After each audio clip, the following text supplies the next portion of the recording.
Mahal ko. Ang aming anak. Iligtas mo ang aming anak. Ate, huwag nang mag-aksaya ng lakas. Kayo! Mamamatay ka na rin naman, sabihin mo na sa akin. Ang batang iyan sa tiyan mo, hindi anak ni Jiang Che. Hindi totoo. Ikaw ang nasa tabi ko noong gabing iyon. Nalason ka kasi, kaya ang sinumang lalaking nakasama mo sa kama. Akala mo ako yun? Giant Che. Hayop ka! Wala kang konsyensya. Nakalimutan kong sabihin sa'yo. Ang Su Group. Nasa akin na lahat. Giant Che. Napakabuti ko sa'yo. Bakit mo ginawa ito? Kasi kasama ka lang ni Jiang Che para sa pera. At ang nangyari sa tatay mo, hindi aksidente iyon. Ginulo ni Jiang Che ang preno ng sasakyan niya. Ano? So yan, mamatay ka na. Panayak ka. Masasama ako sa'yo. Basta't buhay ka pa, palagi akong maaalala. Ikaw halit akong... Hindi ko rin anak. Tara na, Jiang Che.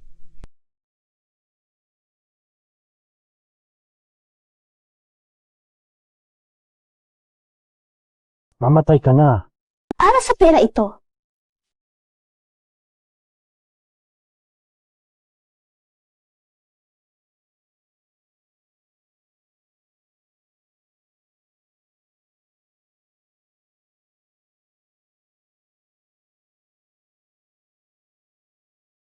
Yan. Okay ka lang. Hindi ko inakala. Ang huling mukha na makikita ko. Ikaw pala. Yan, huwag kang matakot. Dalhin kita sa ospital ngayon. Patayin sila! Patawad, yan. Nahuli na naman ako. Ubahawag na susunod na buhay. Hindi na kita ipaubaya kay Jiang Che.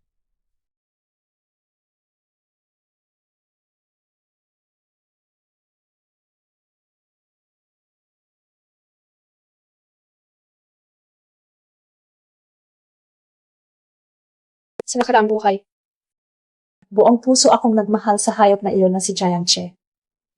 Pinatay pa niya ako. Kaya hindi na ako natulong kahapon.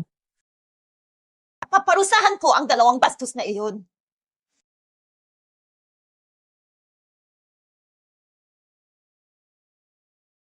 So yan, bakit nakapay ka lang dyan? Buhay ka sa butas.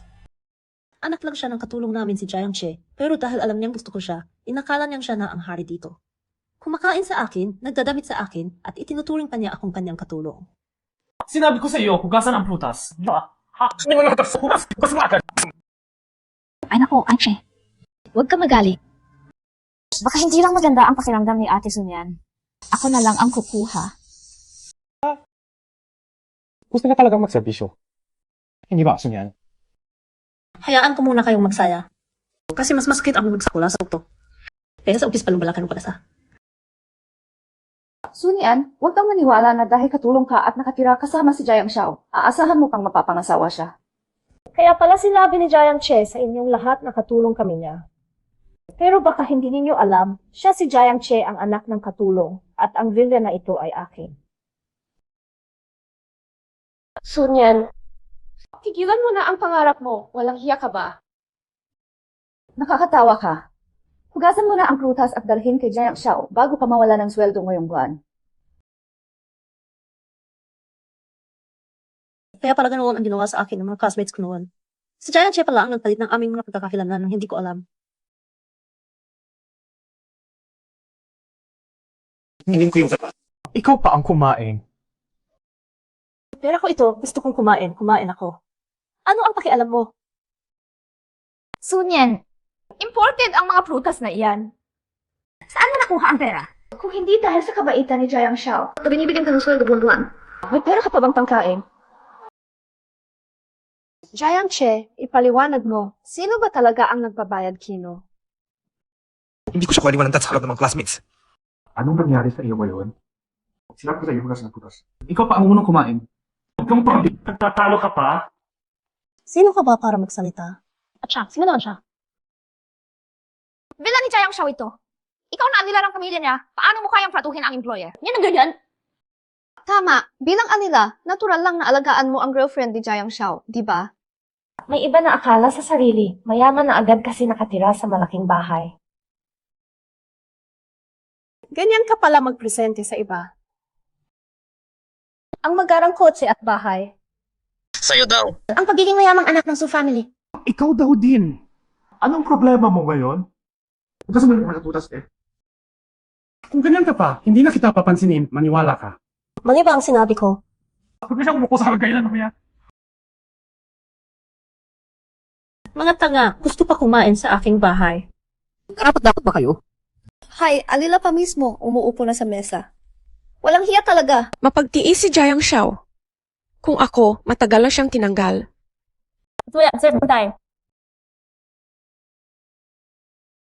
Hindi pa naman bumabalik si Jayang Xiao. Maghintay muna tayo. Tita May, sa akin ang villa na ito. Plano yung observo ito. Tangkutan. Xiao Nian. Kilala ko siya. Ikaw na babae, dapat magpigil ka sa lalaki. Ikaw naman kasi. Sasabihan ko siya.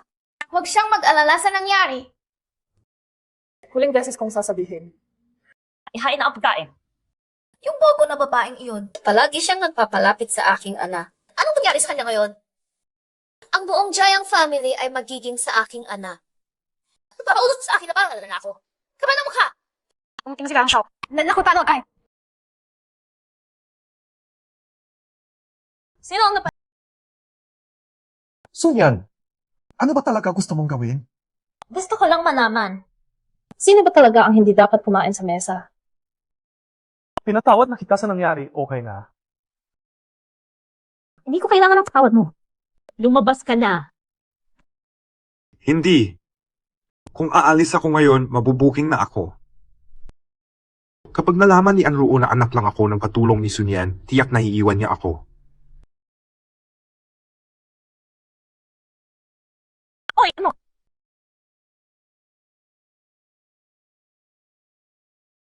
Yung katulong mo hiniram. Tagal plato na.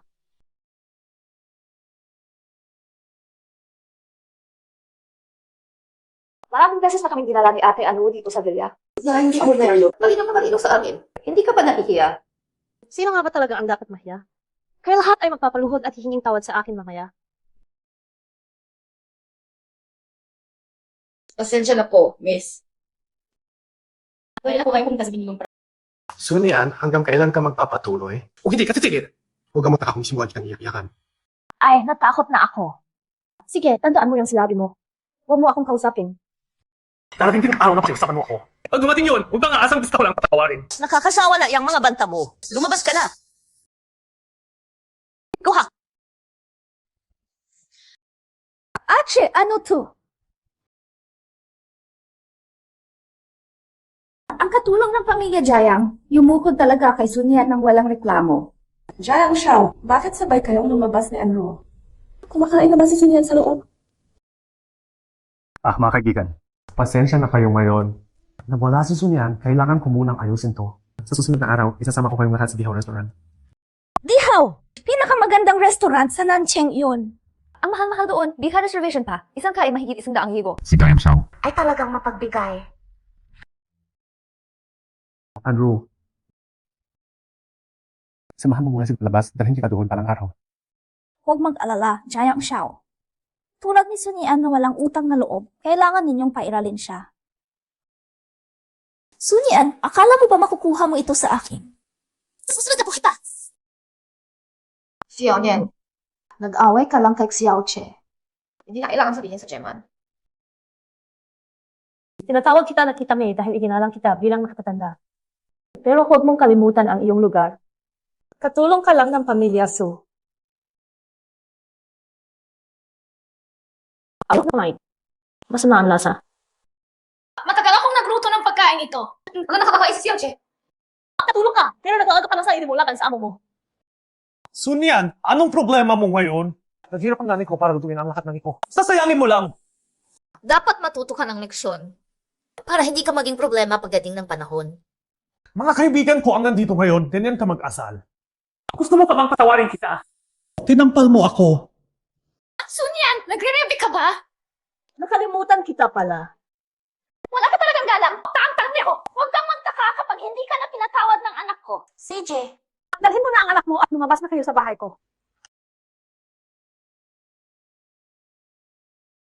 Sunyan, hindi ko iyon ang ibig sabihin. Tumahimik ka. Ikaw, kausapin kita mamaya. Tayo muna ang pag-usapan. Sunyan, magkasama tayo lumaki. Ano ba naman, bakit ganyan kakapiki? Ako ang nag-iisang anak ng presidente ng Sugru. Tapos ikaw, anak ng isang utusan.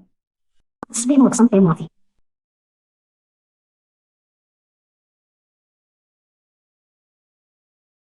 Ikaw ha? Sino na tayo sa'yo na kunin ang meron ng aking ama? Ibalik mo agad ngayon. Kung hindi, ang dakawa pasok ng tulungan. Yan, huwag ka madali. Kausapin ko si Xiao Che. Para hindi na siya magalit sa iyo. Lime, 8 taon na ang nakakaraan nang hiwalayan mo ang iyong dating asawa. At dinala nga si Siyempre dito sa aming tahanan. Naawa sa inyo ang aking ama at tinanggap kayo. Tama ba? Naawa sa inyo ang aking ama, kaya sinabihan ako na maging mabuti sa inyo. At mabuti naman ako sa inyo, hindi ba? Mabuti sa amin. Mabuti! Sobra-sobra na ako bibigay sa inyo, kaya hindi na kayo marunong kumilala ng hangganan. Akala pa mo kayo ang mga hari at reyna ng bahay na ito. Miss Su, huwag kang magalit. Huwag mo kaming sisihin. Pakiusap, huwag kang magalit sa akin. Kaya mo kami, at lumabas na. Sinasabi ko, dalhin mo ang mga gamit ng anak mo at lumabas sa bahay ko. Miss Su, basta huwag mo kaming paalisin. Ano ang gusto mo? Gagawin ko. Miss Su. Ganito, lumuhod ka at sampalin mo ang sarili mo. Anong samasaya na ako? Pwede ka nang umalis. CJ.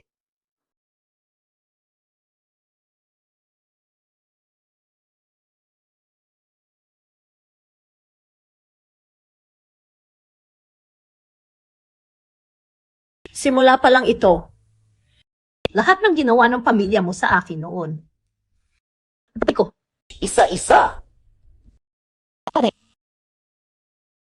Sunyan, sobra ka na! hindi ko siya pinilit. Ang pumili, siya mismo. Xiao Nian, pwede na ba akong manatili? Xiao Nian, Lumabas? Sun Yan! Sabi mo kanina, sinabi mo pwede akong manatili. Sinabi ko hanggang sa masaya na ako. Pwede ka na.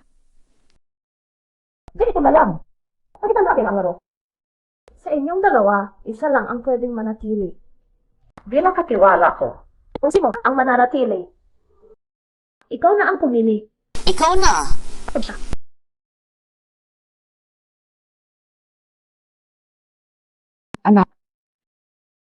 Aalis na si Mama. Mag-ingat ka dito. Mama, tiisin mo pa, ilang araw lang. Hindi ko alam kung anong pinaglalaban ni Sunyan kanina. Paano kung biglang nagising na siya? Hindi, impossible yun. Ilang taon na siyang nagsusumamo sa akin, kilala ko siya. Magsasaplikahin niya ako after ng ilang araw. Ngayon, hindi ko siya patatawarin. Palululuhurin ko siya sa harap ko. Huwag kang magkalala. Kapag nakuha ko na ang Sushai Group, itatapon ko siya. Hay, yan ang tunay na anak ko.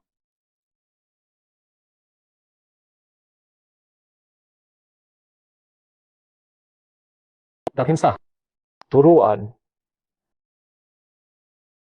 Simuyan. Anong gusto mo? Mama. Jayuli. Magkakawa na sa sunod na buhay. Hindi na kita ibibigay kay Jiang Che. Noong nakaraan, bulag ako sa pagmamahal. Huli na ako nagising na ikaw pala ang nagmahal sa akin ng tahimik at lagi mong binabantayan ako. Eyo! At kasama ka akong harapin ang kamatayan. Hindi na kita paalampasin. Bakit kami iyak? Ang mauya. Eyo, tayo ba ay? Pagkakasal. Eyo ba?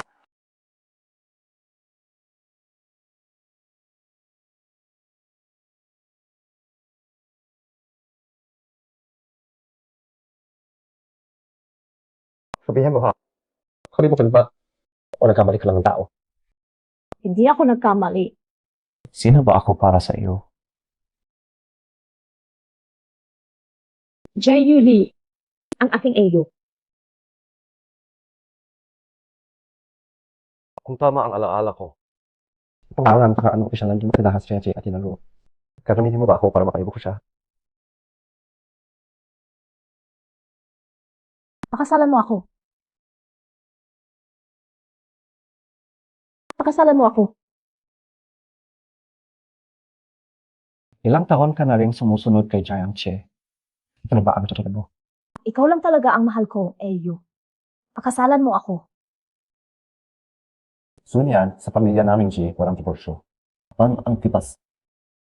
Kung gusto mong humiwalay pagkatapos nating ikasal, kailangan pa akong mamatay. Tanga talaga itong tao. Ganito rin siya sa nakaraang buhay. Mukhang tinatakwil ka, pero sa loob-loob niya, sabik na siya. Bakit? Bakit pangit mo? Umad ko. Pero, paparusahan ko si Jiang Che.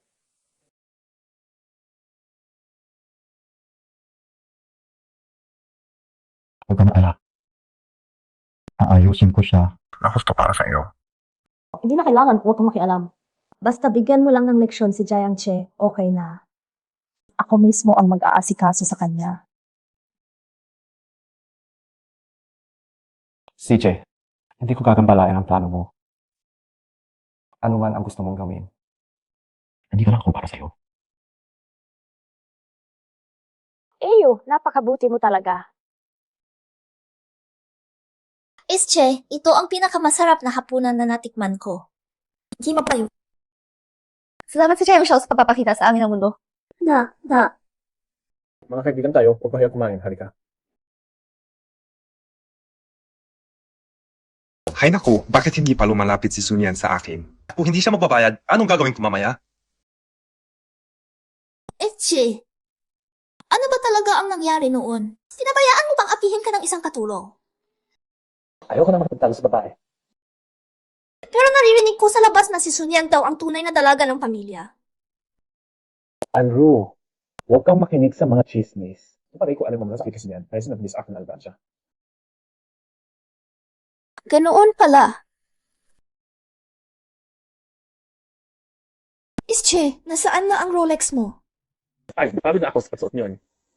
Tapos tumamahal ka. Lagi ka na ako bahala mga itanyo. Ikaw na lang naman ang mahal ko. Ayaw ko nang suotin. Che, napakabuti mo sa akin. Ang bag ni Sunyan ay murang-mura. Tapos nagpapanggap pa siyang talaga ng pamilya.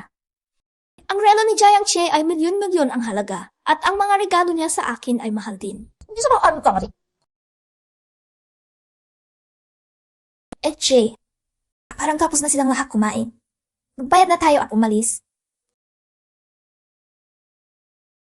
Ano bang gusto ng babaeng iyon na si Sunyan? Che, ano nangyayari? Hindi ka ba? Imposible naman. May kailangan akong ayusin. Kumain na muna kayo, babalik lang ako agad.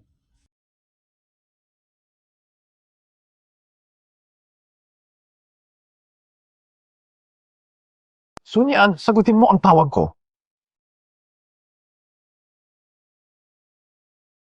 Che, okay ka ba?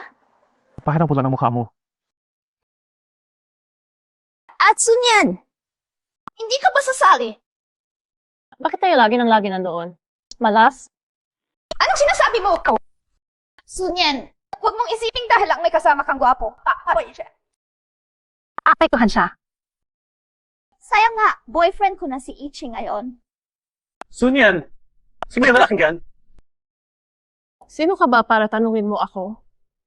Nababaliw ka na ba, Sunyan? Kasambahay ka lang sa bahay ni Ichi. Huwag kang magkunwaring mayaman. Ako ang sakla ko. Huwag mo akong susulitin ulit, sasaktan kita. Sunyan, tama na! Ano ba talaga ang nangyari sa iyo ngayon? Jiang Che, gusto mo bang sabihin natin sa lahat kung ano tayo sa isa't isa? Nasambahay ko lang ikaw, di ba? Hindi pa sapat ang aral na natanggap mo noon. Huwag kang salita ng walang basihan. Parurusahan kita. Niyan yan. Nakalimutan mo na ba na magkasama tayong lumaki? Jiang Che, nakalimutan mo na ba ang sinabi ko sa iyo sa villa noong isang linggo? Hindi pwede. Si Sunyan hindi maaaring kumalis. Hindi ko yabayaan at higit sa sintahin ubi sa labibang gabi.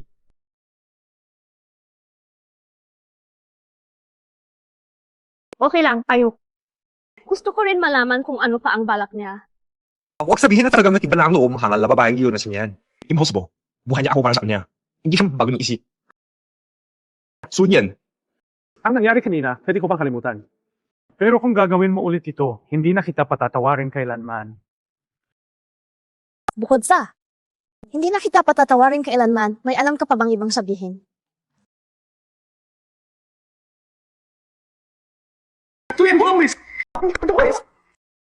Jiang Che, anong karapatan mo para mag-utos sa akin?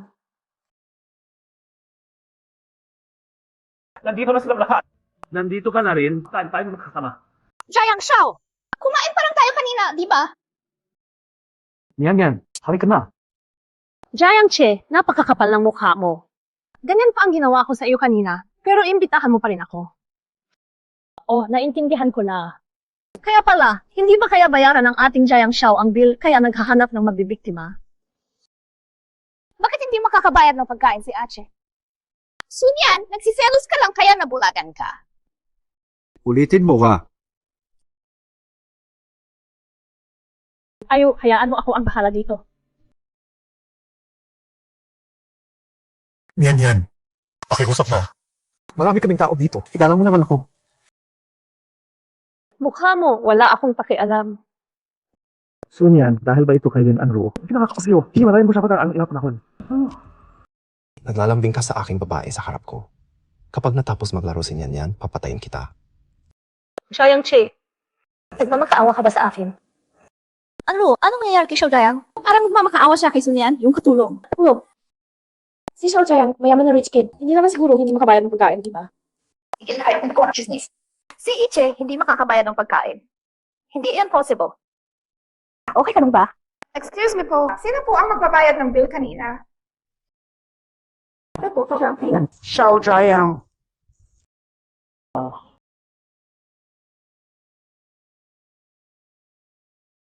Sunyan, nakikiusap ako sa iyo. Bayaran mo na lang yung bill para sa akin.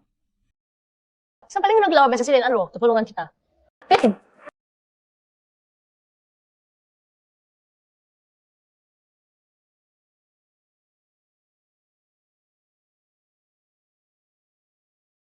Sige na. Ako na magbabayad ko.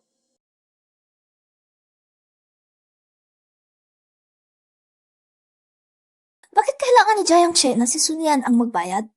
Hindi ba siya mayamang anak? Imposible, hindi ako nagkakamali pagdating sa ganyan. 10,000 piso lang yan, hindi naman mahal. Hindi pa rin katulong si Sunyan. Sino bang katulong ang ganyan kayaman? Si Jiang Shao ang nag-imbita. Bakit si Sunyan ang nagbabayad? Huwag sabihin wala talagang pambayad si Jiang Che. Sunyan, talagang napagalit mo na ako ngayon. Kahit anong gawin mong pagpapalambot sa akin, hindi kita patatawarin. Sunyan, katulong ka lang, napakawagas mo naman dahil hawak mo ang ifit ng amo mo. Lin and Ru, okay ka lang. Katulong ang nag-iingat ng pera ninyo. Ganyan ka pala nagpapakilala sa labas. Kung ganyan, sabihin ko na ang totoo. Hoy, tama na! Sunyan!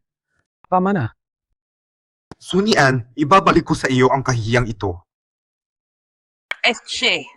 Jiang Che, natatakot ka na ngayon? Hindi pa ako tapos. Hintayin mo ang susunod na sorpresa ko para sa'yo. Nagustuhan mo ba ang palabas? Maganda naman.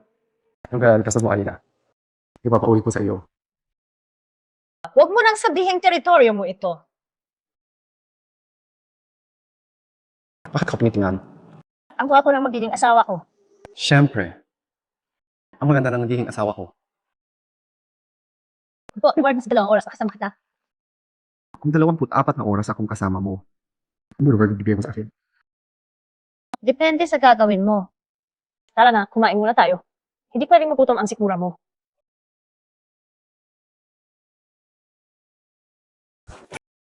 Pala mukha mo, babae ka. Hinay! Ano ba yan? Kapal pa ng mukha mo. Sino ba ang nangako sa akin ng buong buo?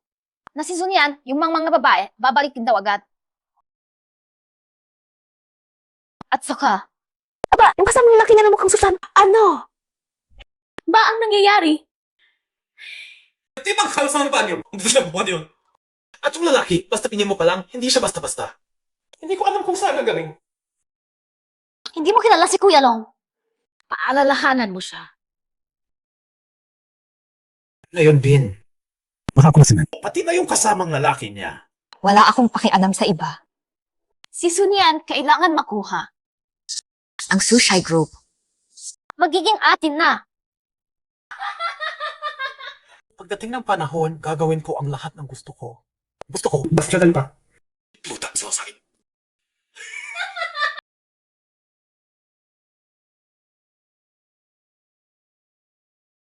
Maaga ka matulog. Uwi na ako. Siya niyan. Mama. Bakit ka bumalik? Nako, anak ko, bakit ka umiiyak? Sobrang miss kita eh. At saka, hindi aksidente ang pagkamatay ng tatay mo. Si Iche ang naglagay ng depekto sa sasakyan niya. Sige na, Papa. Simula bukas, palaging ipasuri ang sasakyan bago lumabas ng bahay. Ano ba yan? Kung hindi ka pumayag, susundan kita araw-araw. Sige na, sige, susundin ko ang aking munting prinsesa. Huwag nang umiyak na magana ang mata mo. Matulog ka muna, okay ka na pagkagising. Pero si AU. Huwag kang maghalala. Yan. Kaya ko yan.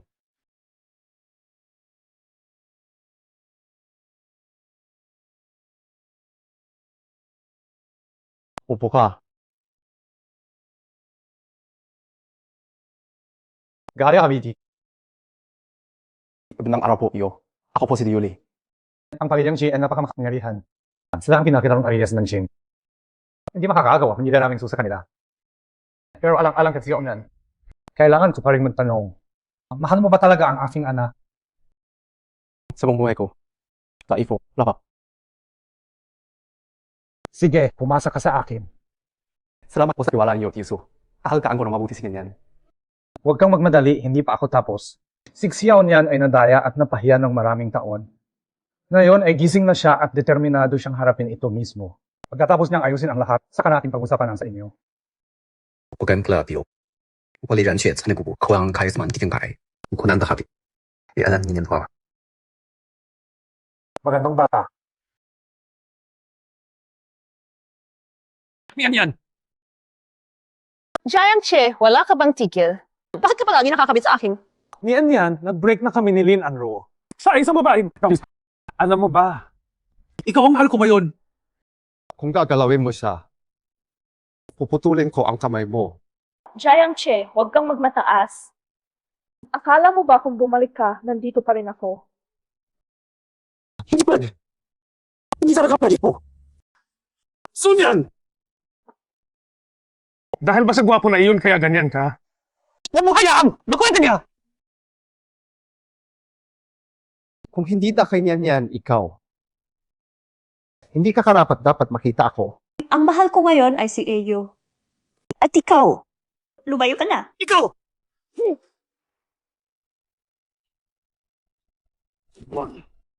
Sunyan, kung ganyan ang gusto mo, huwag kang magreklamo sa kahinat na nito.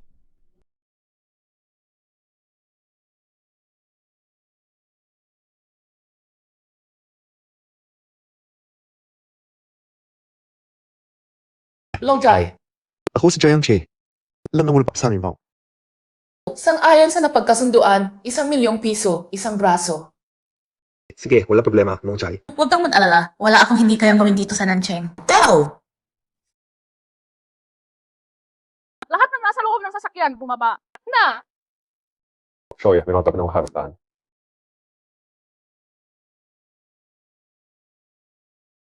Ikaw ba yung pretty boy ni Sunyan? Ako si Long Jai ng Dancheng. May nagbayad ng malaking halaga para sa isang braso mo. Longjai ng Nancheng. Sino ang nag-utos sa iyo na putulin ang isa kong braso? Sigurado ka ba?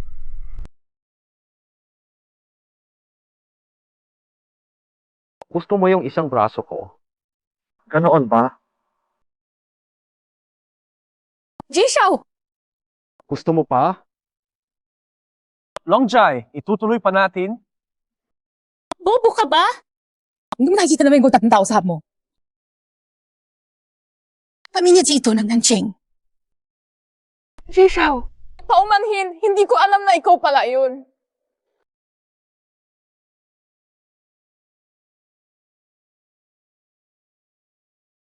Hindi sapat. Jishaw, nagsisisi na talaga ako. Usap, tawarin mo ako. May tibay ka naman pala. Salamat, Jishaw! Salamat, Jishaw! Halina't sabay-sabay tayo! Imuko! Sabihin mo na. Sino ang padala sa'yo? Jishaw!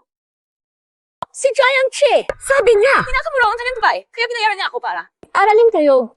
At kasama rin si Miss Su. Jiang Che, hindi pa ako gumagalaw. At ikaw na mismo ang lumabas. Kawili-wili. Jishaw, wag na kayong mag-alala sa hampas lupang si Jiang Che. Ako na ang bahala. Aayusin ko siya! Huwag. Ayaw kong silain ang plano ni Nian Yan. Hayaan na, basura lang naman iyon. Maglaruan na lang ni Nian Yan. Huwag ko lawin si Jiang Che. Ang aking babae, ang siyang haharap sa kanya. Sige. Bibigyan kita ng pagkakataong tapusin ang sarili mo. Wala ba yun? Bantayan mo si Misu ng palihim. Salamat sa inyong kabaitan, Jishaw. Alagaan ko lang ang ayos si Misu, anong makakaalam? Ayu! Magandang umaga. Pag-intern ako ngayon sa isang subsidiary ng JSHI. Hindi ba subsidiary ng JC ito? Sabay na tayo. Hindi pwede. Una kong araw sa internship ito, anong mukhang dadalhin ko ang boyfriend ko? Working ka na lang buhay sa social. Kakagraduate ko lang kaya naisip kong maranasan muna ang labas bago bumalik sa Sushai. Sige na, sige. Susundin kita, yan. Pero okay lang na ihatid kita sa opisina, di ba? Miss Su, tama. Si Rector Dayang ang magkikipos mo. Samahan kita para makilala siya. Salamat. Director, Dayang. Tuloy.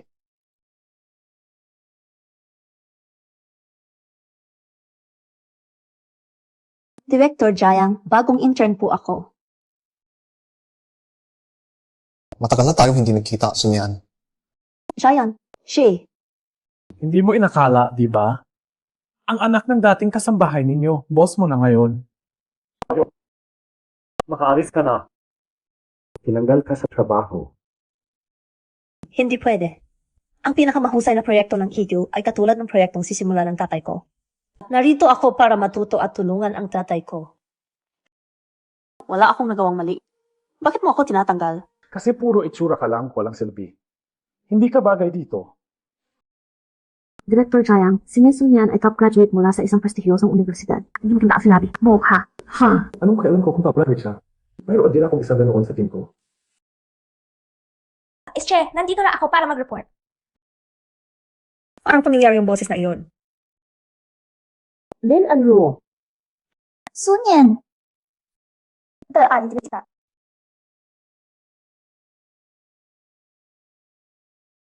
Sunian, ang posisyon mo ay mapupunta na kay Anruo. Ikaw naman, maaari ka nang umalis. Sorry ha, Sunyan. Mas magaling kasi ako sa'yo eh. Lin Anro, kung hindi ako nagkakamali, na-expel ka sa baking dahil nakipagloko ka sa professor mo. Pinalabas ka na nila. Tapos sasabihin mong honor student ka sa baking. Mayroon ka bang diploma? Ano ba sinasabi mo? Director Jayang, malaking problema. Ano? Lin Anro. Hindi ba ito eksakto ang field ng aking espesyalidad? Panoorin natin ito. Ano ba kasi kusong? Director Dayang, priority project ito ng kumpanya.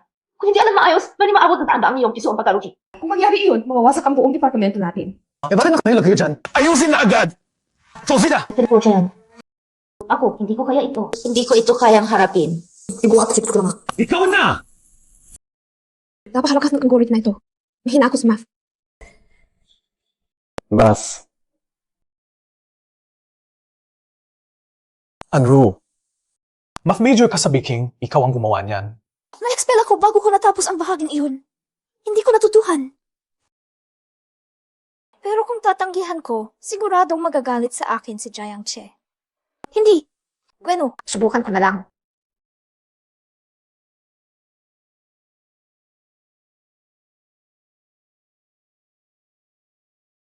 Batay sa alam ko, ang algorithm ng EQ ay napakalaki, may halos 10,000 chips at sobrang komplikado ng programa. Sa kakayahan ni Lin Anru, hindi niya kaya iyan. Panoorin natin kung paano siya makakulag dito. Napakahirap nito. Ang kaunting natutunan ko, wala talagang silbi. Chi, napakalaki ng algorithm na ito. Ako! Di lang pinapos nito. Ano yun? Hindi ka ba professional na engineer? Hindi ko kaya! At hindi ito issue ng kakayahan! Kailangan na mahigit sa patawa para matapos ito. Kumapal! Matapos iyan!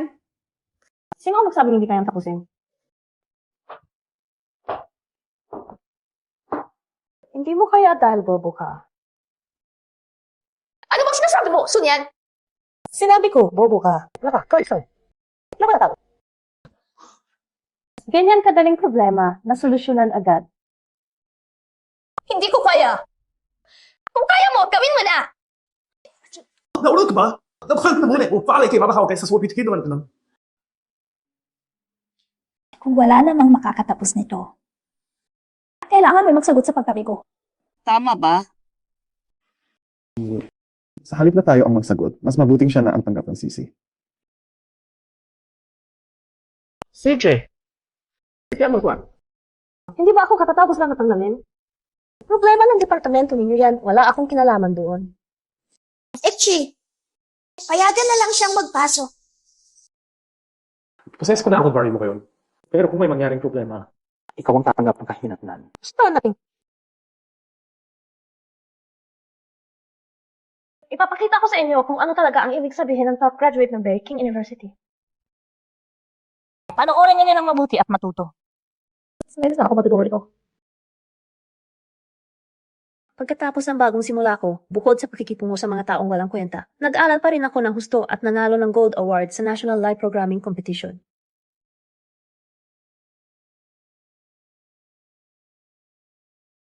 Biro mo, ganito lang na atake. Walang effect sa akin.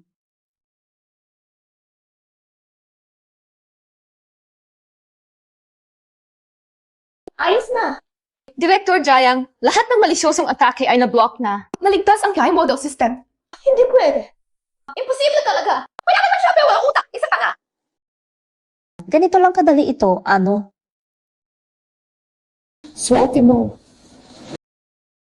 Sige, patuloy na. Bumalik na kayo sa trabaho.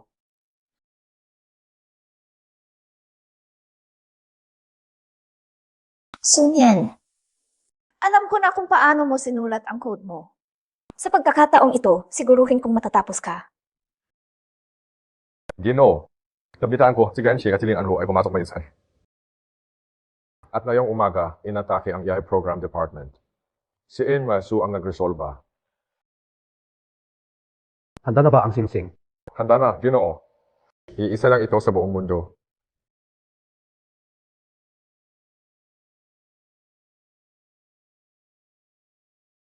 Pumunta tayo sa opisina. At habang nandoon, ipagiganti mo si Nian para sa akin. Sunyan, wala pang kalahating oras. Bumagsak na ang lahat. Gawa mo ito. Ano ang gagawin mo yun? Impossible. Titingnan ko. Nakapal ang mukha mo para pumunta doon. Isang segundo na system crash, 1,000,000 piso lang ang lugi. Bakit naman akong hawakan pa yun? Sino ang mananagot dito? Ano ko malalaman ang problema kung hindi ko titingnan? Bukod pa riyan. May nagbago ng aking data. Kahit sino ay makapapasok sa opisina. Hindi lang titingnan ko, hihiling pa ako ng footage. Huwag ako subukang pahirapan. Kahit hindi mo aminin, ikaw ang nagdulot ng malaking pagkalugi. Dapat kang magbayad. Pera pala ang gusto ninyo. Sabihin mo, magkano? Tama ka, Cheese. Para sa taong katulad mo, madali lang iyon, di ba? Tama! Pero kahit itirapon ko lang ang perang iyon, hindi ko kayo bibigyan. Pakiusap kayo sa aking abogado. Huwag kang alis! Kung hindi ka magbabayad ngayon, hindi ka makakalayas. Pakawalan siya. Ikaw pa lang ang anak ng G family. Kaya pala, Kaya pala, tuwing susugurin ko si Song Yan, may hindi nakikitang pwersang humahadlang sa akin. Ang G family na Nanjing. Song Yan, patawad, nahuli ako. Eyo, pinagsamantalahan nila ako. Ang lakas ng loob ninyo. Mangahas kayong klabi ng aking babae. Pwede dito kayo pa yan. Ipadala sila sa legal department. Nakita mo na kami, pabayaan mo na kami. Nagkamali talaga ako. Hindi na kita gagalawin muli. Saan ka mo kailangan kita? Dalhin na sila. Ginaugo. Sugat kayo ko. Tayo na. Huwag mo akong luhurin, hindi ka naman espesyal. Song Yan, nagsiselos ka ba? Sige, magiging boyfriend mo na ako. Hihiwalay na ako sa kanya. Ayos na tayo sa harap. Anong pinagsasabi mo? Sino ba ang magsiselo sa iyo? Sinabi ko na sa iyo. Kung gagalawin mo pa siya, paluktuin ang kamay niya. Dalhin na. Opo. Ano ang gagawin ninyo? Ay! Akabay ko!